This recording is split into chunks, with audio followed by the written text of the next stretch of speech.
Today we're gonna watch some of Gaku's attacks with the Electro Charge and also the Electro Titan. So let's see how he's crushing the bases left and right. Here we are on the first attack and we have Gaku going in with this interesting army with a golem, 4 healers and Electro Titans. Of course, he's gonna be using the RC with the boots and the haste vial. Yes, that's a bit harder to control with especially the Fox. You need to watch out. You really need to watch out because Gaku obviously been doing this for a long time, and also he's been practicing in a long time. He has a few accounts, so he's using it in Legends. So if you're gonna use this exact equipment combo that Gaku is using, as you can see, you need to know, okay, you may end up kind of just out of control with the RC sometimes, but it doesn't matter. You will get in practice, don't worry. Now look at this RC making a beautiful funnel, and immediately before she dies he takes her out of that field. Now where does he start? He's gonna go in opposite side of the town hall because that is where it's just better to do. You know, if you go dive into the town hall, it still may have work, you know, but the opposite side is just the way you want to do it. Otherwise you may end up sometimes time failing, but the base is being set pretty nice for him, going with the Queen Giant Arrow and the Siege Barracks on the lower side, all the other and the rest of the army with the Yak going in to the monolith. Now let's see if his funneling is on point, going with a skeleton spell on the funnel. Not everyone does that, not everyone likes to drop that. Maybe sometimes they want to drop it for single infernos and monolith, but Gaku is doing it for just those P.E.K.K.A.s and the queen. Now where is he gonna jump? I think he's gonna jump on the clan castle. That would be ideal. Yes, there he goes, and he's gonna probably use the king ability to open everything up. Beautifully done. Ice Golem gets sprung out, and he still got the warden ability. Like, the healers are doing an amazing job, and notice he recalled the RC back into the action to dive in with the Titans. This will give him the maximum damage on the core and also throughout the rest of the base, but that's depending. If you are running low on time, or if you're having, for example, some bases left on the side, you can drop the RC just a bit further away from your main army. But honestly, look at this. What are we even talking about? Like, this is so crushing, it's crazy. Not a single Electro Titan died, and he still got 3 heroes alive. Only thing that died was the king, and the golem is still alive. What are we even doing here, man? What an absolute crazy attack. But let's move on to the second hit. A double rage base on the second hit, and I believe this is kind of similar to one of Itsu's bases, but oh my god, that RC went straight for the monolith. I don't even think he would have thought that, because if he would to Archer Tower, then he would still go back to the monolith. But yeah, let's see how he controls this RC, or even if he's gonna pop the ability right now, because there is a rage tower. He's gonna try to negate it, I think. But you can see, if you're charging in front of a hero, yes. Now this is why I chose this attack, because his RC doesn't get the value. He's not going to be using a few of those invisibilities and the recall spell. So you might be wondering, where is he going to use them now, and how is he going to triple, right? So the RC did give a little bit of funnel. That's the key thing. It's not about values, it's about the funnel. So once you get that funnel, there is literally nothing going to stop this strategy anyway. So it's just about that, get that funnel and take the RC out of that area. If you can't, is still going to be fine. Now let's look. He's going to jump early so he can pop the warden ability and keep the king ability for later throughout the base.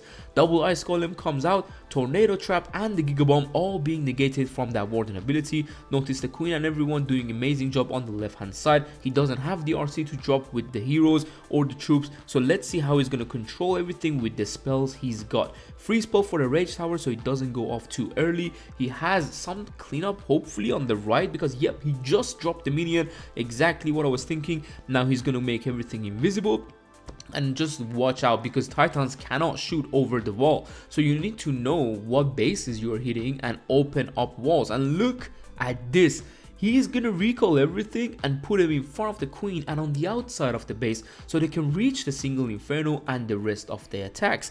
Now he's got a few barbarians and a headhunter and another kind of, you know, invisibility. I don't know where he's gonna use it. Maybe he can even swag it, but he got 17 seconds. Look at this, all the 20% of the base, he's gonna get it in less than 17 seconds. That's just crazy.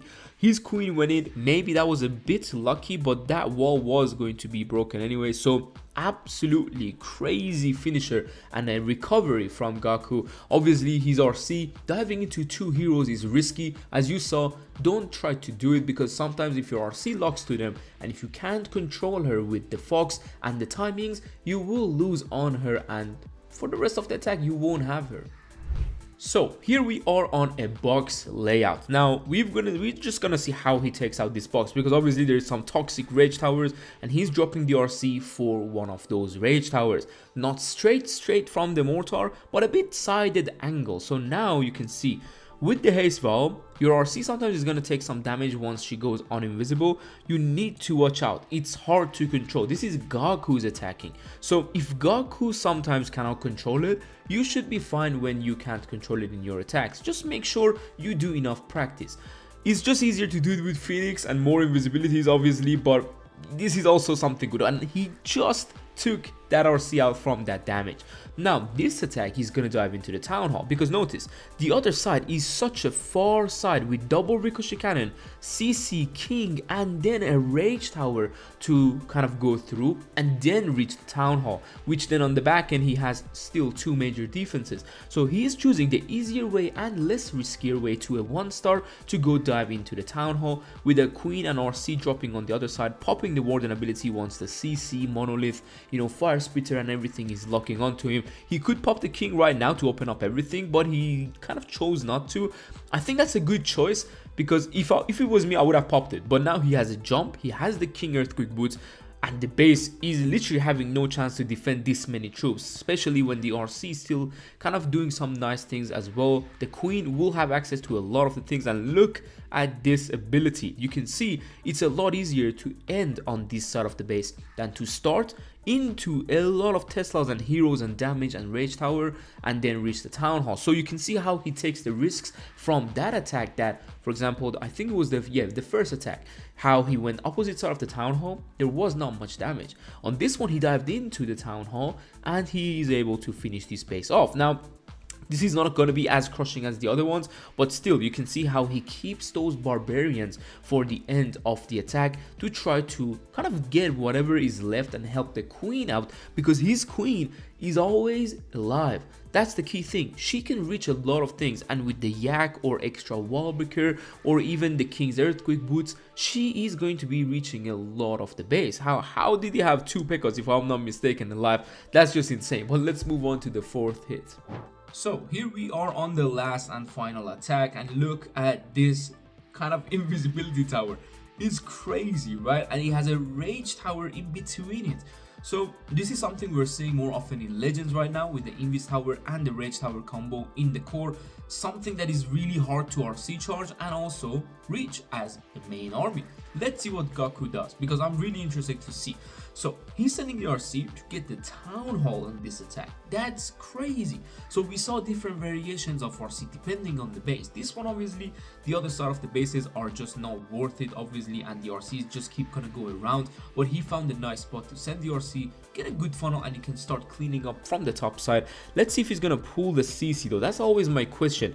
Does he need the RC to pull the CC? And even if he does, obviously he doesn't have a poison because he has Electro Titans, so he's gonna just kind of kill the CC with his Titans. So RC, he's gonna recall her, and where does he start? Doesn't really matter, I think, right or left. He's gonna choose the left because I think it's a bit more funneled. Ice Golem, everything goes in with the Golem to tank, and notice he dropped the golem in between those openings, so in case there is a spring trap, the ice golem doesn't catch it. Now Queen's giant arrow, I think he did miss it. Obviously that giant arrow should have meant for the core, right? Or maybe I'm wrong, I don't know, he just popped it because he dropped the queen. But let's see how he's gonna kind of go through this invisibility tower. Obviously the clan castle and this builder hut on the top side is not going to be in the invisibility, and that's a mistake by the base builder. So everything is gonna keep staying in this area, going with the warden ability when reaching the core because of those air traps for the healers, king ability to open up everything, queen and the Valkyries doing amazing on the lower side, double wall break to give queen access to both other lasting compartments. And guys, honestly, when you look at Gaku's attacks, it's like, why everything looks so perfect? Like, even if he fails that beginning of his RC charge, he's still gonna somehow crush the bases. And this attack, the planning was just amazing, right? So if you want to use this strategy, of course the link of this strategy will be down below in the description. And hopefully you guys enjoyed Gaku's attacks, and let us know what else you want to see on the channel. Maybe your favorite strategy and someone from the pro scene is doing it, so we can maybe bring that up as well. And in general, it's going to be a fun legend season in my opinion, but of course a lot of RC charges with dragons and electro titans and root riders. So the meta currently is the RC charge. If you don't have the equipment upgraded, trust me, go for it and upgrade it, and hopefully Supercell won't nerf it too early, because if they do, it's gonna be a problem for the community. Now again, hopefully you guys enjoyed it. We'll see you soon tomorrow. Take care and peace.